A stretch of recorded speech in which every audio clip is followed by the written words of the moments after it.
Good morning, dear student. Today our topic for class 10th human system, lesson number 2. Student हमारा जो human system है उसमें बहुत सारे सिस्टम होते हैं.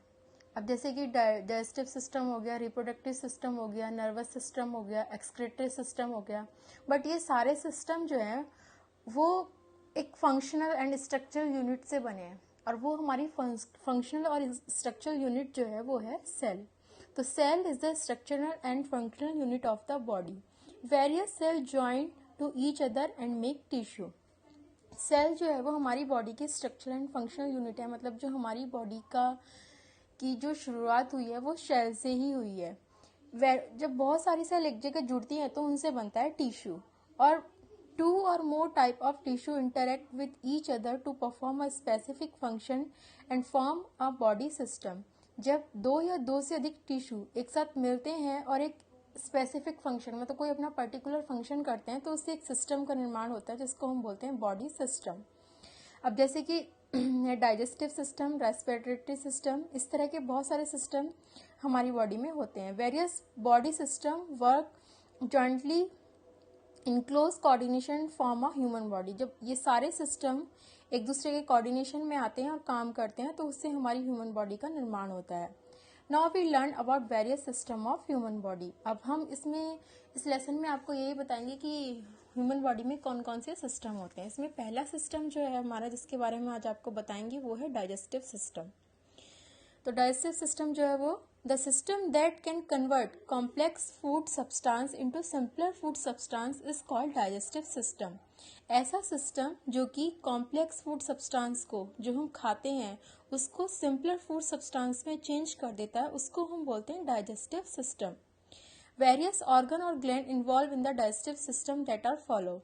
अब जो ये सिस्टम तो है कि मतलब हम खाना खा रहे हैं वो हमारी बॉडी में जाके स्मॉलर पीसेस में चेंज हो जा रहा है. बट उसमें भी तो बहुत सारे ऑर्गन्स जो है वो इन्वॉल्व रहते हैं. वो हैं माउथ है, फेरिंग्स है, इसोफेगस है, स्टमक है, स्मॉल इंटेस्टाइन है, लार्ज इंटेस्टाइन एंड रेक्टम.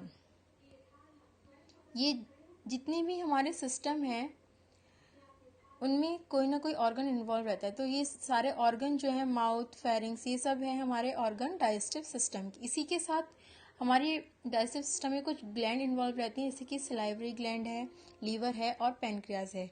ये तीनों ग्लैंड जो है वो डाइजेस्टिव सिस्टम में एक अपना इम्पॉर्टेंट रोल प्ले करती हैं.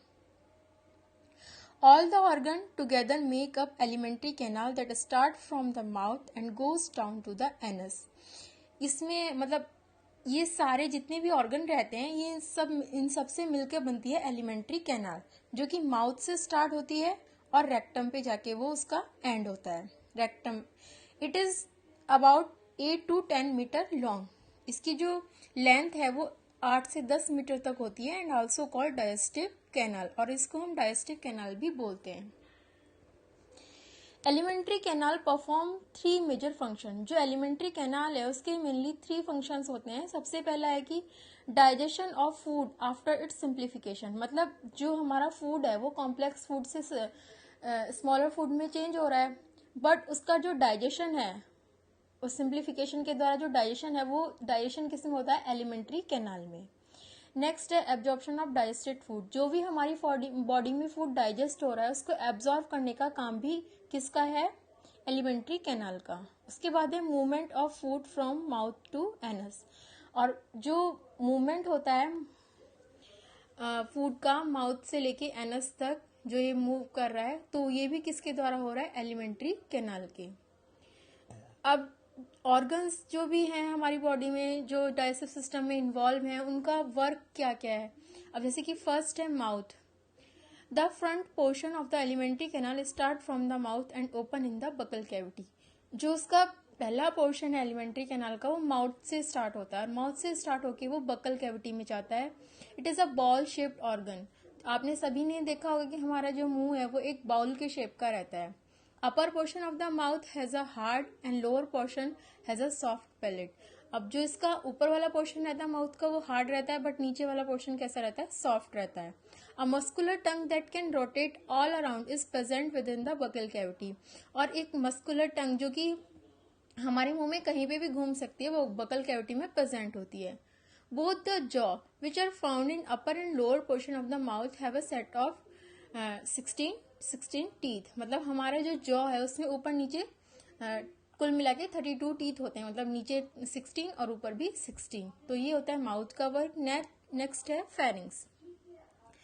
Through the pharynx the food move to the oesophagus और food pipe and air to the trachea और विंड पाइप.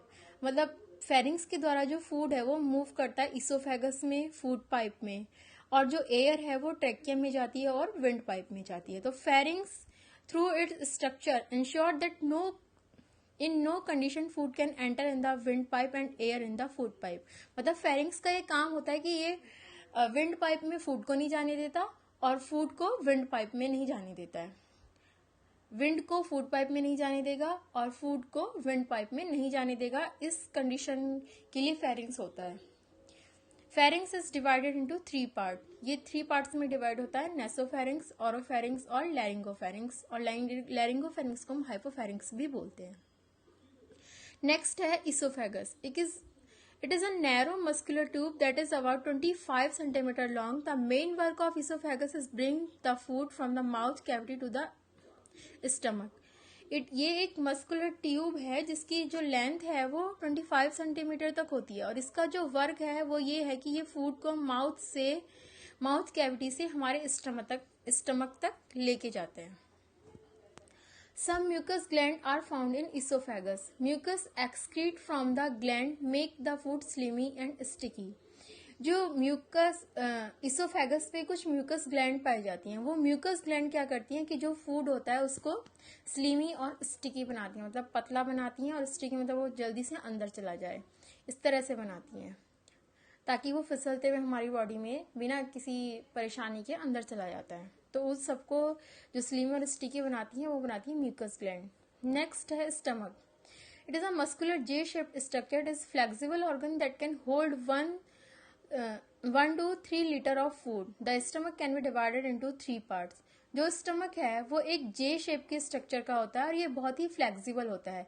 ये कम से कम 1 से 3 लीटर तक फूड को हमारे मतलब स्टोर करके रखता है. Stomach can be divided into 3 parts. को हमने 3 पार्ट्स में डिवाइड करते हैं. ये 3 पार्ट्स में डिवाइड होता है. फर्स्ट है cardiac portion. It is larger left portion where oesophagus enter in the stomach. ये वो पोर्शन है जिसमें इसोफेगस जो है वो स्टमक में एंटर करता है. नेक्स्ट है pylorus. It is a smaller right portion through which the stomach join with the small intestine and it content flow out of stomach. मतलब ये एक ऐसा राइट पोर्शन है जिसके द्वारा स्टमक जो है वो ज्वाइन करता है किससे, स्मॉल इंटेस्टाइन के साथ जुड़ता है और इसका जो कंटेंट है वो फ्लो होते हैं स्टमक में. नेक्स्ट है fundus portion. This is the portion which lie in between above 2 portion. इन दोनों के बीच का जो पोर्शन होता है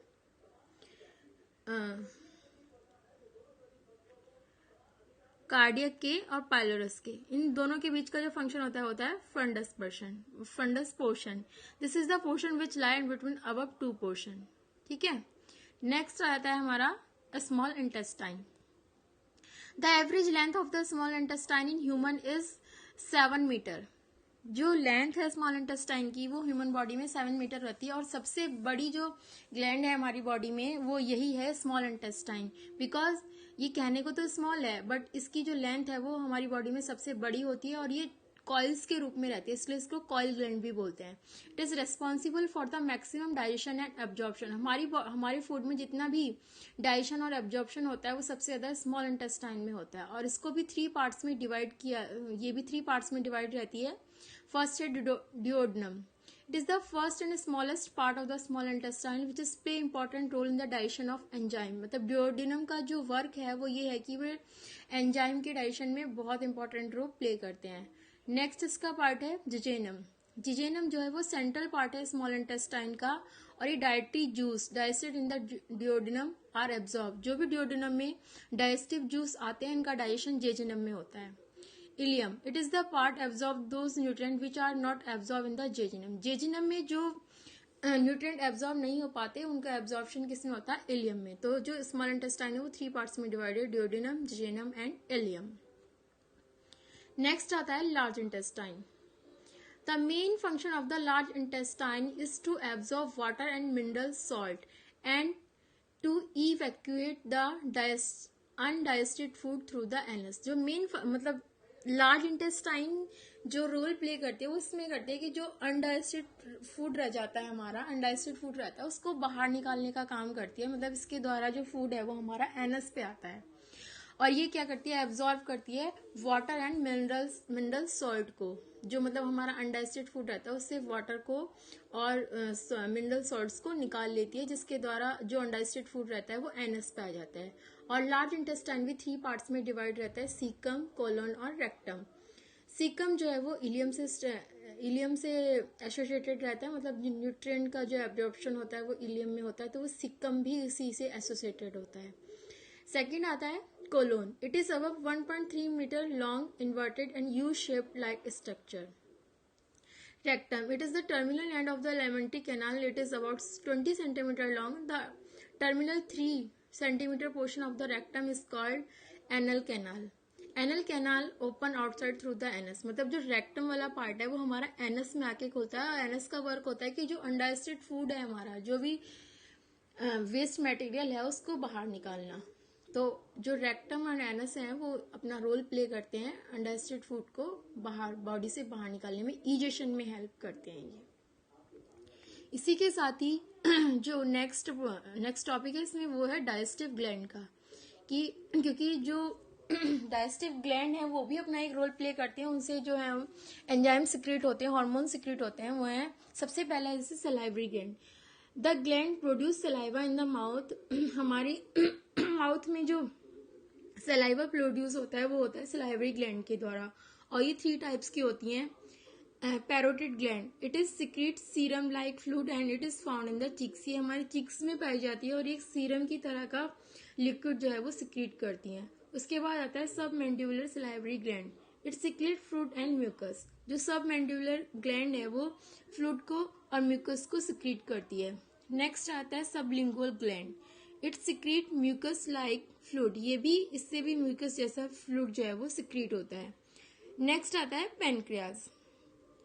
it secrete endocrine hormone, insulin, glucagon और एक्सोक्राइन पैनक्रेटिक जूस। जो पेनक्रियाज है हमारा उससे इंसुलिन, ग्लूकागॉन और एक्सोक्राइन पैनक्रेटिक जूस जो है वो सिक्रीट होते हैं। These enzyme help in the digestion of protein, fat, carbohydrate. और ये किसके डाइजेशन में हेल्प करते हैं, प्रोटीन के, फैट के और कार्बोहाइड्रेट के।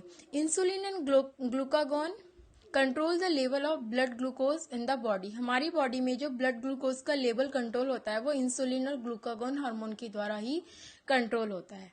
नेक्स्ट आता है लीवर। लीवर ऐसी ग्लैंड है जिससे कि बाइल प्रोड्यूस होता है। सो स्टूडेंट, इसमें जो नेक्स्ट टॉपिक है वो हम आपको नेक्स्ट क्लास में बताएंगे। आज के लिए इतना ही। Thank you.